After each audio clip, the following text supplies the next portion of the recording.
గతమంతా ఖర్జూరపు పంట సాగంటే భారతీయులంతా అరబ్బు దేశాల వైపు చూసేవారు. ఇప్పుడు ఖర్జూరం మన దగ్గర ప్రాంతాల్లోనే పంట పండుతుంది. తిరుపతి జిల్లా రైల్వే కోట నియోజకవర్గం పుల్లంపేట మండలం సాధువారిపల్లిలో ఖర్జూరం సాగు ఆకట్టుకుంటుంది. తమిళనాడు సేలం నుంచి 6,000 నాటి మొక్కలను తెప్పించారు. ఒక్కో మొక్కకు సుమారు 12,000 ఖర్చు చేసినట్లు రైతు తెలిపారు. ప్రస్తుతం చెట్లకు 10 సంవత్సరాల వయసు ఉండగా 3 ఏళ్లుగా దిగుబడి వస్తుందని వారు అంటున్నారు.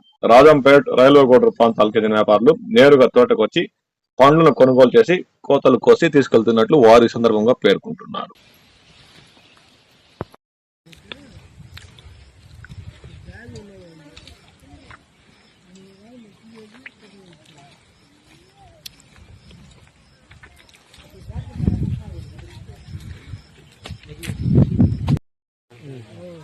వాళ్ళే బెరకేసుకుంటారు పోయి పోతాము. కాకపోతే వాళ్ళు పంపించాము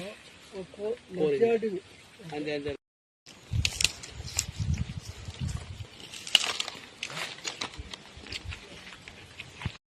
తీసుకోండి ఈ పక్కకి రానా.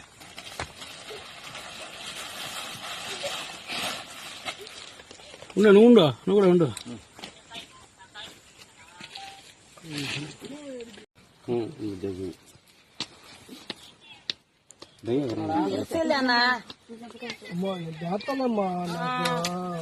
నాకు పేరు లేదు ఆడికి